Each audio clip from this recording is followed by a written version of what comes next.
This is the Amazing Education Podcast.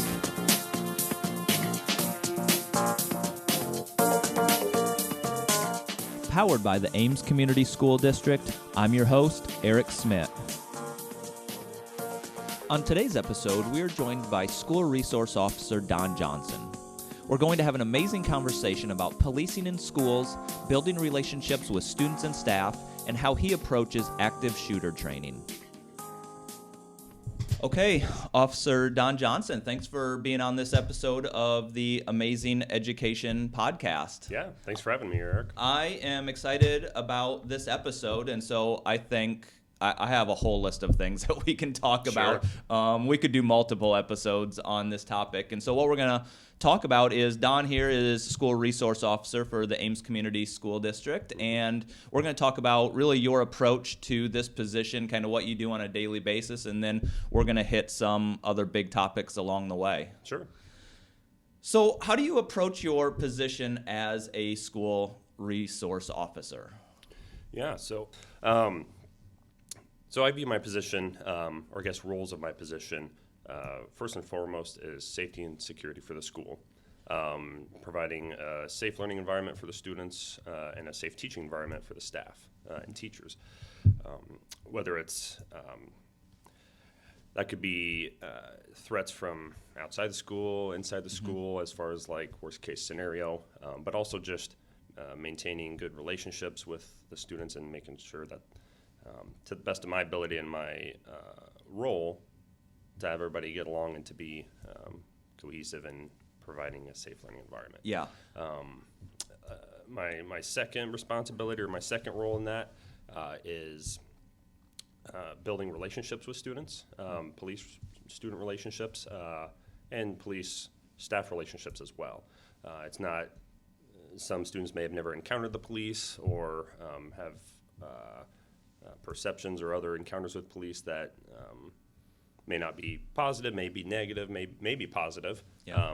But I'm there to build a relationship with them, to show them that they can approach a police officer, talk to a police officer, and just to kind of have that relationship that feel comfortable with me.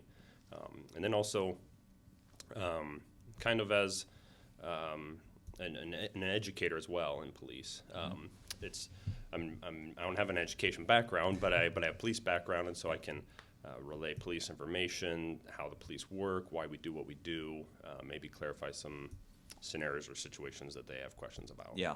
So you are a police officer. Yes. And yes. I think that's good to clear up. You're a police officer first. You're part of Ames Police Department. So prior to being a school resource officer, you were working for Ames PD. Yeah. I've been with the police department for about 8.5 years. Okay. Before this, I was working overnight patrol, so I'd work from about 11 p.m. to 7 a.m. Yeah. Just running traffic, taking calls for service. I did some other roles that I still am a part of. So, I still work for the police department. I'm still a police officer. Yep. I'm just more or less stationed or assigned to the schools. Yeah, and you're in the schools every day. Yes. And talk about like that transition, or talk about how do you approach then the day from that standpoint, knowing that you're going to be in the schools, you're going to be around students, hanging out with them and talking with them every day. Mm-hmm. Yeah, well, I really treated it almost like starting a new job.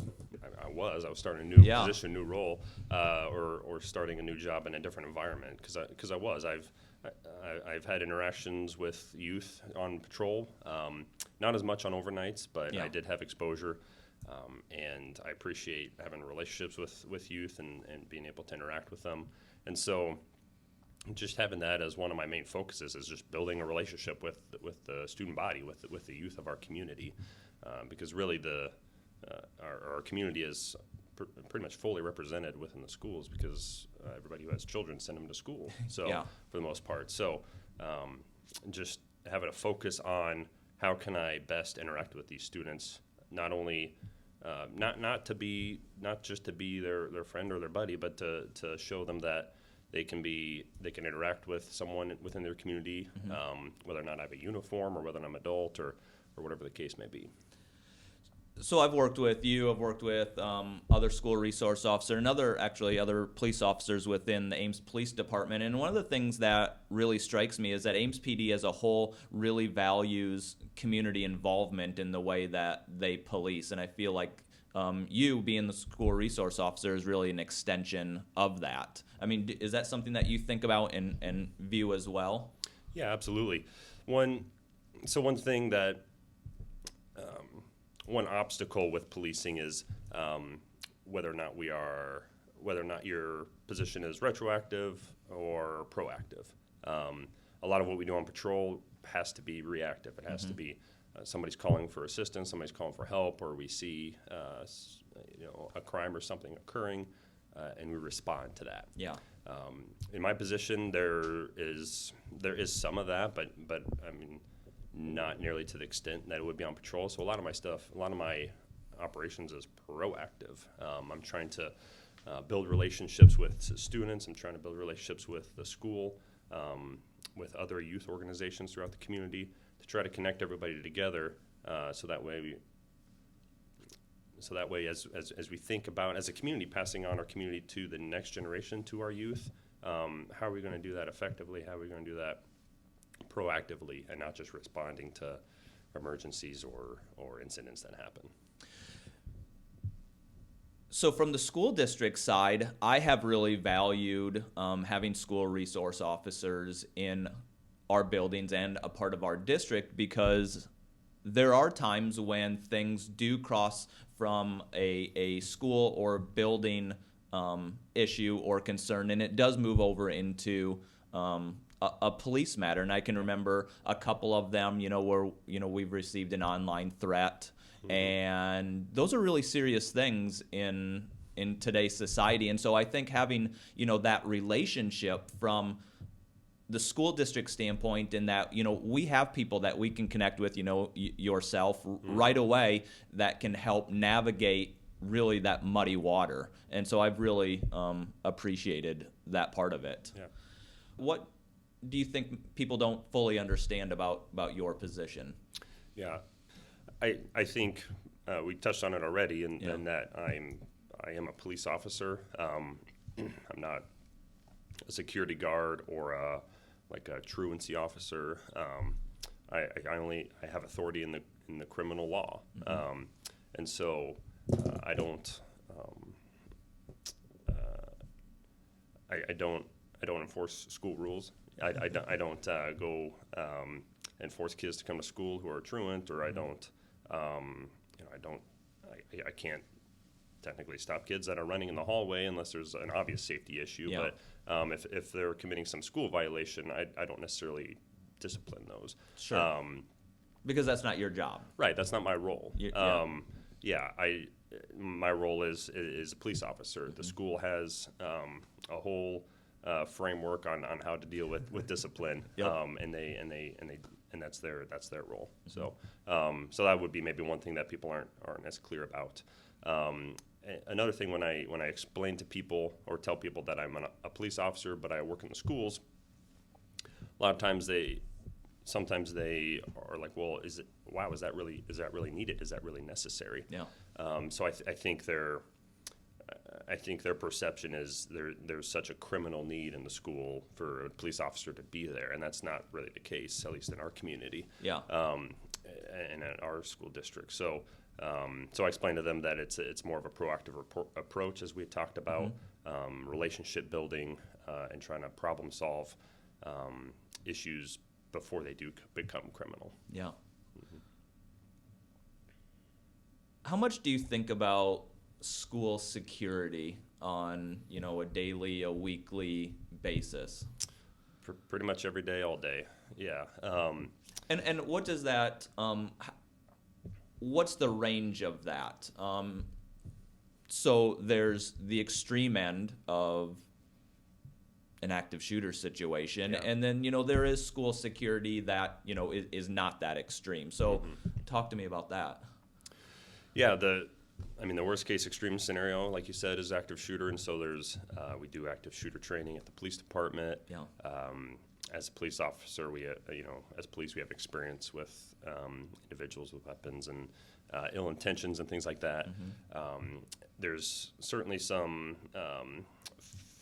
physical security of the building, and all of our schools are locked outside the main entrance, and the main entrance is allowed in. So so the school is already doing a lot of physical security things, video surveillance, things like that, to try to mitigate those threats.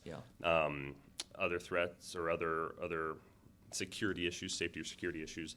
I walk around the school quite a bit, so if there's any just possibly dangerous situations, or if there's anything with the building that could be addressed by custodial staff or by admin, I'm just another set of eyes to make sure that building is just physically safe itself. Also, through my relationship building with students, students become pretty comfortable with me, just as they would other adults that interact with them, in the school. But they may relay some information to me about about a disagreement or an argument or something between other students. They're talking about maybe fighting in the locker room or something like that, where supervision is tricky, and so relaying that to the administration or being involved myself to try to mitigate that so that so nobody gets hurt. Yeah. So. And so that was, you provided a real example like that has happened. Yeah. Okay. Talk to me about like a success story, because you telling me that students feeling comfortable to approach you, like in the hallway. You have other success stories where, maybe that wouldn't have happened, 6 months ago, but, through that rapport that has happened? I've had students report, so just to back up a bit, I guess, as far as what students relate to me. I've been a school resource officer just this school year, so I'm over a whole semester now, and so my relationships are really starting to get rooted. And a lot of times, students will report things like that have been happening for a year, that happened a couple months ago, but now that now they're comfortable with me or a police officer in general to come and report that, whether it's like I said, a conflict between students or not an ideal home situation or something like that. They even report things that are happening outside of school, whether it's at another youth function or at home or in a park or something like that. So, and I think I actually have a student that's talking to me about vaping, because he has someone that is saying that they could provide him with a vape, and he just really doesn't know anything about vaping. He just doesn't have an understanding really what it is or why people do it. He just thought he might try it, and I've been able to have good conversations with him and kind of coordinate with another adult that he's close with to try to mitigate that and try to educate him on why that would not be a good decision. And I think that's huge, because I think as much as we might not want to acknowledge it at times, that sort of is the nature of teenage years for a lot of teenagers, where there's this exploration, there's this experimentation, and it can be dangerous. And so I appreciate that approach. I want to go back to school security. About a year and a half ago, we, as a district, we did a district-wide active shooter training, and we did it, in conjunction with Ames PD. It actually was a win for both of us, because through that relationship, we were able. I know that you guys tested your communication system through that process, and so the way we structured it was, we had secondary students, and teachers and staff, and we had them at the high school, and then we did a separate day where we had elementary teachers at an elementary school, and we really simulated what it was like. And this was full on with blanks, and I'll tell you, it was an intense situation. I was one where I was able to follow, some of the police officers who were acting as intruders, and it's an intense situation. And I know that it was for a lot of teachers. I can tell you that it was for me personally as well. And this year we're going to do, and you're going to be a part of that and help lead that, about doing it at the building level. And so, as you mentioned before, you don't have a background in education, but all of our teachers, and myself included, we don't have a background in policing. Yeah. And so, how do you approach that training, especially around active shooter and school safety with teachers? Yeah. It's a heavy topic. Yeah, it is. So yeah, as police, like I mentioned, we do have active shooter training. We have officers that are instructors in I guess certain philosophies on how to respond to active shooters. A lot of it overlaps. A lot of it's pretty much the same, and so I guess looking on how to do that. So that situation, what you're talking about, that training on just being really fully into a scenario. I mean, we do that as police all the time. Yeah. Whether it's for firearms, defensive tactics, de-escalation, just bringing somebody down who's just over the top or having a terrible day. Yeah. And so we do a lot of scenario-based training for new officers and seasoned officers as well, just to get that understanding, to get that exposure. Because I can speak for myself. When I was being trained as a police officer and going into some of these tense situations, it was probably just how you felt, you know, because I've never been in a situation like that, where there's someone with a weapon or possibly a weapon or some kind of high situation. Now, even just 8 years later, I'm much more comfortable, if that's even the right word. Yeah, no, I get it. You know, have a much better understanding on what could happen, how to approach the situation, what my options could be or should be, and so I'm able to navigate that a lot more safely and efficiently than if I had no training at all. Yeah. And so that's why training teachers and staff is critical. Not to make them police officers, not to make them carry weapons or anything like that is my thoughts, and but just to let them know, all right, this is probably what it's going to look like. This is what it's looked like in other situations across the country, and this is how you can respond, and these are some of the safest options to do. That can be anywhere from just a discussion. It can be tabletop exercises, scenario-based, where you write them out or just discuss, okay, well, I'm going to go this way or that way. I'm going to do this or that, and then what happens when you do that, all the way up into doing scenarios, which I think are helpful, and I think is the best training that you can get as far as just that's as close to the real situation as you can get. It really makes people think outside the box. You throw in obstacles, you block a door or just the normal route that they go and they have to choose something else, or they some people get really into it and they barricade the door during the scenario, and that's something you may need to do. And that's where I feel like those scenarios are so valuable, because not knowing exactly what to do is part of the training, right? And that there are best practices, but there is no absolute blueprint. And I know, like, a lot of the questions when we went through the training were about, like, what do we do in this situation? And all of it is about really taking the information that you have and then making an informed decision moving forward. So do you shelter in place? Do you evacuate? Right. And it's tough. Yeah, and I can't sit here and tell you which one is the best, because, like you said, you don't know what the situation is. And the whole principle behind it is just trying to problem solve within those environments. Yeah. Trying to make the best decision you can while that's happening, Yeah. with some information and some experience and training beforehand. Yeah, absolutely.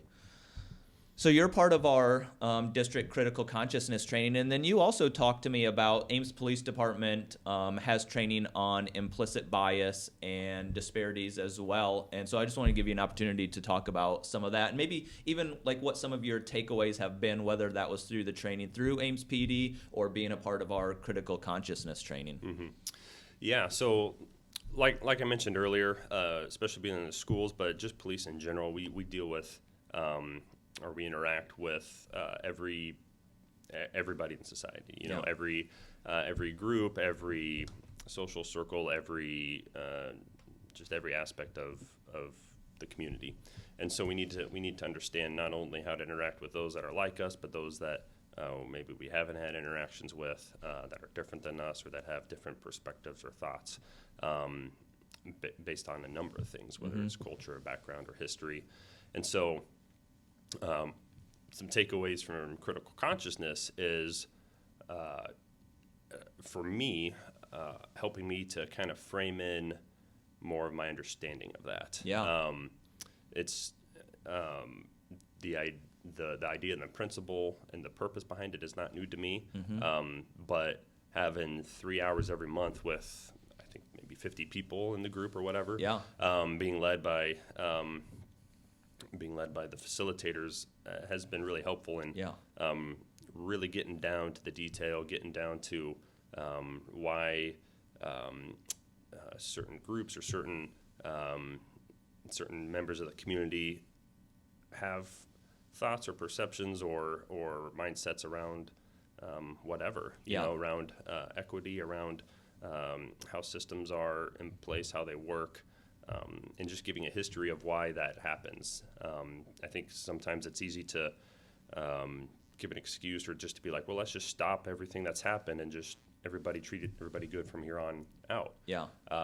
Regardless of what happened in history, because that happened hundreds of years ago. People, you know, we weren't there, they weren't there, and you just can't do that because there's generational effects from everything for generations. Yeah. So we may have not been there for that particular situation.